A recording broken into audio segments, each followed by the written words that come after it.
अस्सलाम वालेकुम dear students, कैसे हैं आप सब लोग। उम्मीद करते हैं आप सब ठीक होंगे और अपने पेपर्स की अच्छी तैयारी शुरू कर दी होगी आप लोगों ने।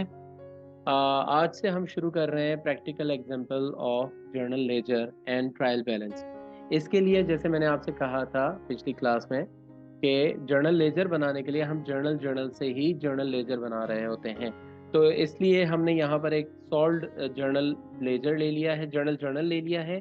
अच्छा, इसका जर्नल लेजर और ट्रायल बैलेंस भी हमने बना लिया है और इस सेशन में हम सिर्फ उसको समझेंगे ताकि हमारा टाइम बहुत ज़्यादा बच सके और हम आसानी से कम वक्त में उसको सीख सकें। और आपने फिर इसकी प्रैक्टिस करनी है अपने पास से।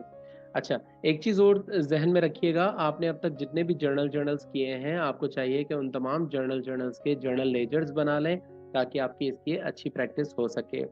ये जर्नल लेजर बनाना और उससे फिर ट्रायल बैलेंस बनाना कोई मुश्किल काम नहीं होता, इसलिए हम इसको 2 से 3 क्लासेस में इंशाल्लाह कंप्लीट कर लेंगे।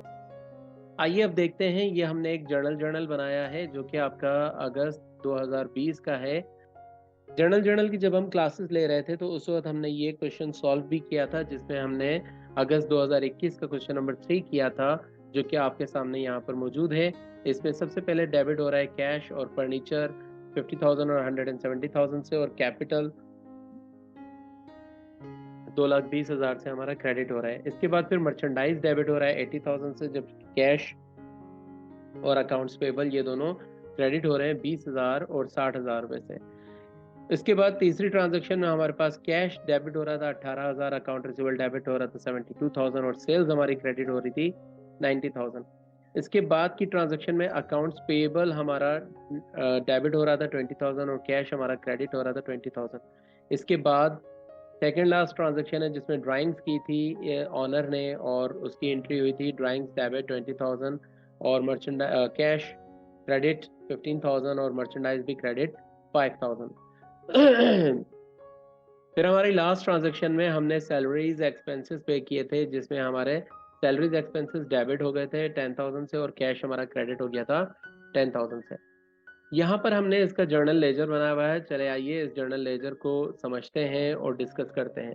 लेजर जैसे हमने आपको इंट्रोडक्शन क्लास में बताया था कि एक बड़ा सा टी अकाउंट हम बनाते हैं, इसलिए हम इसको टी अकाउंट भी कहते हैं या टी फॉर्म ऑफ लेजर भी इसको कहा जाता है। ठीक है, देखिए इसमें भी हेडिंग वही 3 कॉलम की हेडिंग आएगी, सबसे ऊपर कंपनी का नाम, उसके बाद फिर जर्नल लेजर, क्योंकि अब हम लेजर्स बना रहे हैं तो अब हम लिखेंगे जर्नल लेजर्स, और फॉर द मंथ ऑफ अगस्त 2020।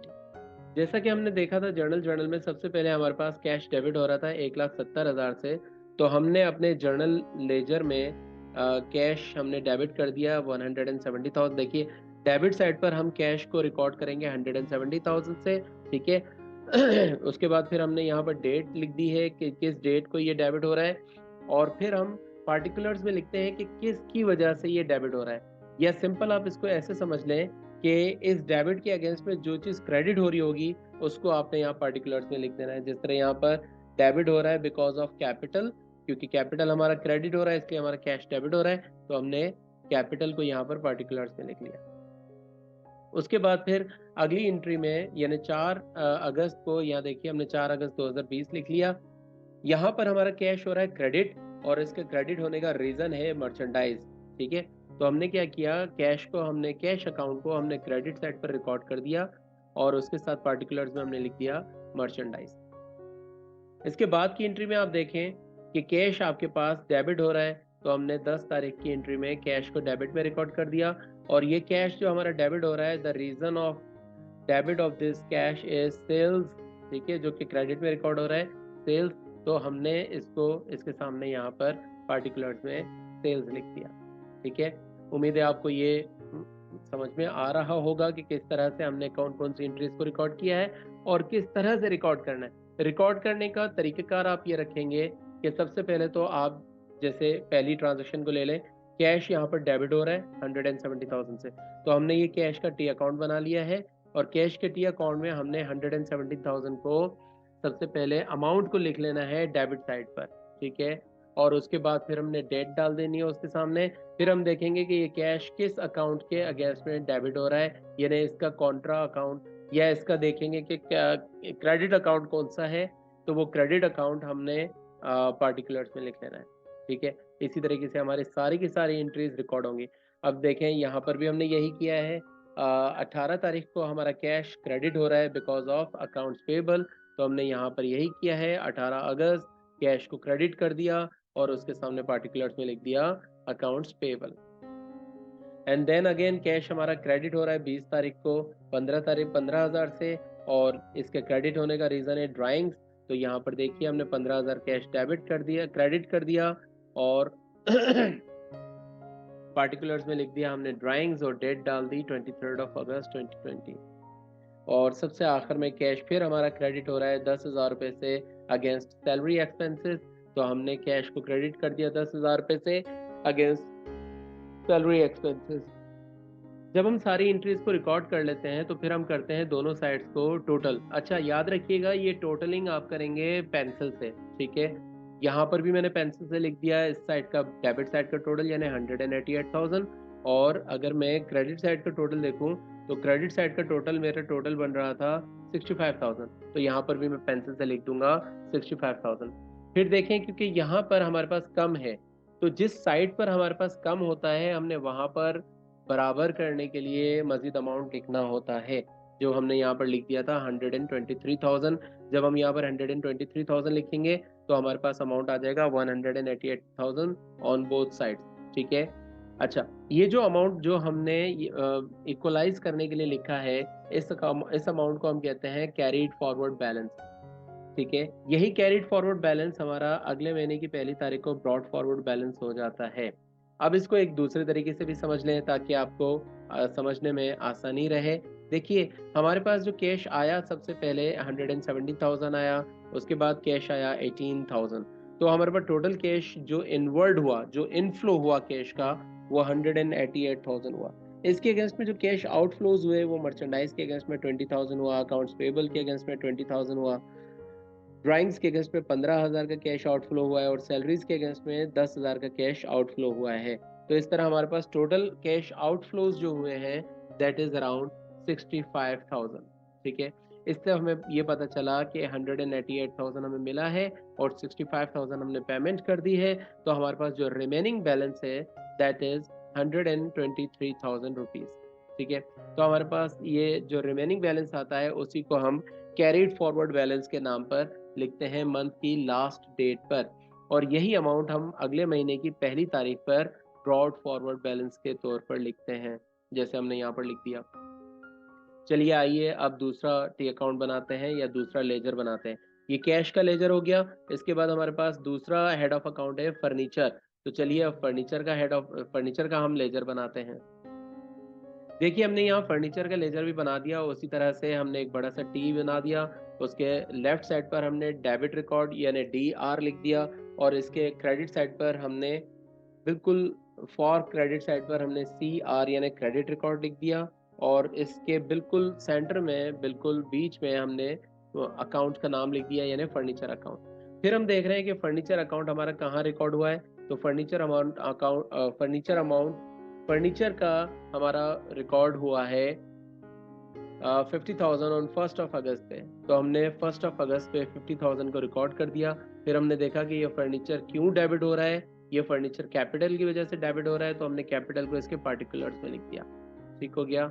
अच्छा फर्नीचर की और कोई ट्रांजेक्शन रिकॉर्ड नहीं हुई थ्रू आउट द मंथ, ठीक है। 31 दिसंबर तक कोई ट्रांजेक्शन रिकॉर्ड नहीं हुई, तो हम इसी 50,000 को ही कैरीड फॉरवर्ड और ब्रॉड फॉरवर्ड बैलेंस कर लेंगे, यानी यही 50,000 हमारे पास आया है फर्नीचर के अकाउंट में, और यही हमारे पास बैलेंस में बचा हुआ है, और यही हमारे पास अगले महीने की 1 तारीख का बैलेंस हो जाएगा। चलिए इसके बाद फिर हमारे पास कैश हो गया, कैपिटल हो गया, और तीसरा हेड ऑफ अकाउंट है हमारे पास कैपिटल बिलाल अली शाह। अब कैपिटल का हम अकाउंट बनाते हैं, capital Bilal Ali Shah. T account बनाने का वही सेम प्रोसीजर है, और हम देख रहे हैं कि कैपिटल हमारा क्रेडिट हो रहा है 220,000 से, तो हमने कैपिटल को क्रेडिट कर दिया 220,000 से, और यहाँ पर डेट डाल दी। अब कैपिटल के साथ दो अकाउंट्स हैं जो डेबिट में रिकॉर्ड हो रहे हैं, कैश और फर्नीचर। हम देख सकते हैं कि यहाँ पर कैश और फर्नीचर ये दोनों डेबिट हो रहे हैं और कैपिटल अकेला क्रेडिट हो रहा है। तो इस सूरत में हम क्या करते हैं, हम कैश और फर्नीचर दोनों को ऑब्लिक करके लिख देते हैं 220,000 का अमाउंट आ गया। अच्छा फिर through out the month capital के अकाउंट में भी कोई दूसरी ट्रांजैक्शन नहीं हुई, तो हमारा कैपिटल का अकाउंट भी हम 2,20,000 से बैलेंस कर देंगे, यानी कैरिड फॉरवर्ड और ब्रॉड फॉरवर्ड बैलेंस इसका भी आ जाएगा। फिर हमारे पास अगला अकाउंट देखते हैं। अगला अकाउंट हमारे पास है मर्चेंडाइज। तो हम मर्चेंडाइज का अकाउंट बना लेंगे। ठीक है, मर्चेंडाइज का टी अकाउंट हमने बना लिया और उसमें हमने देखा कि मर्चेंडाइज डेबिट हो रहा है 4 तारीख को 80,000 से। ठीक है, और इसमें दो अकाउंट्स रिकॉर्ड हो रहे हैं इसके साथ, कैश और अकाउंट्स पेबल, हमने वो दोनों ही लिख दिए हैं ऐसे। और इसके बाद फिर सबसे सेकंड लास्ट ट्रांजैक्शन में ड्राइंग्स हो रही है मर्चेंडाइज की 5,000। ठीक है, तो मर्चेंडाइज हमारे पास से चला गया 5,000 का।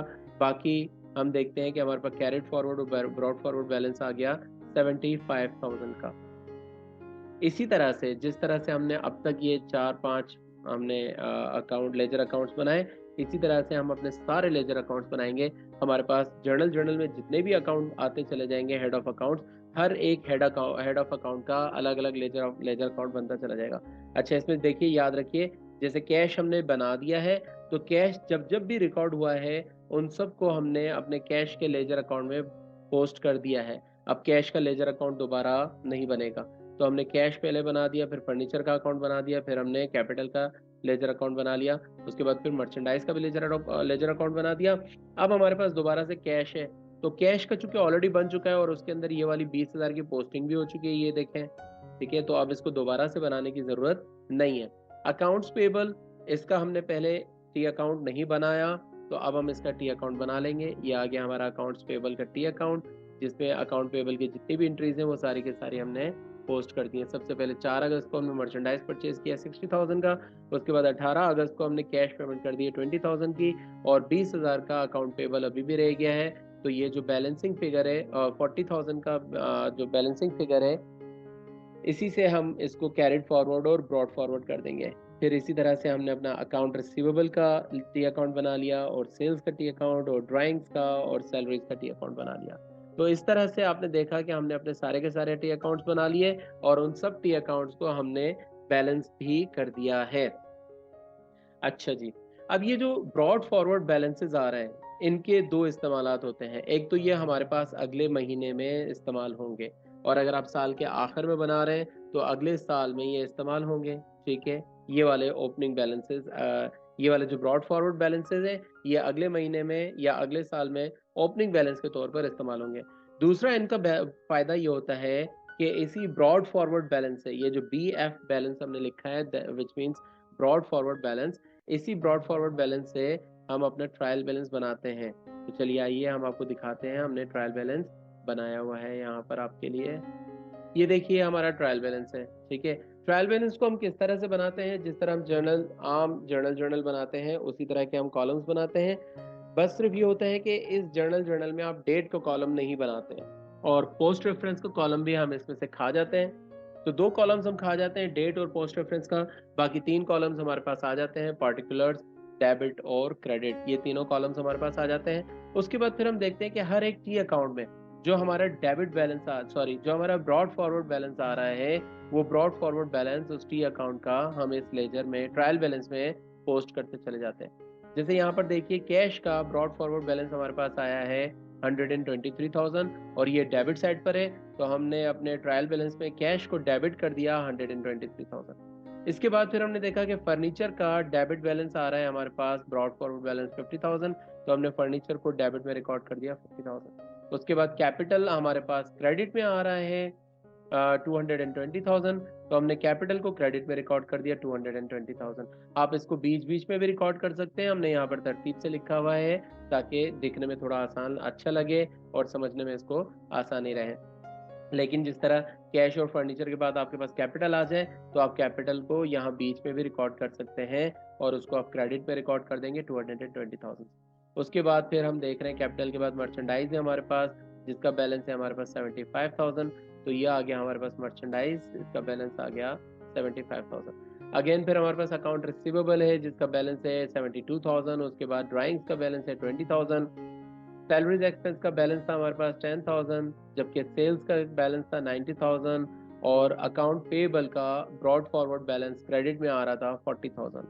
जब हम ये सारे डेबिट और क्रेडिट बैलेंसेस रिकॉर्ड कर लेते हैं, तो हमारे ये दोनों साइड्स का टोटल बराबर हो जाता है, यानी डेबिट साइड और क्रेडिट साइड का टोटल बराबर हो जाता है। आप करके देखें, इसको भी जब आप टोटल करेंगे, इन सबको आपस में प्लस करेंगे, that will be equal to 350,000, और जब क्रेडिट साइड को भी आप सबको आपस में प्लस करेंगे तो इसका भी टोटल आ जाएगा आपके पास 350,000।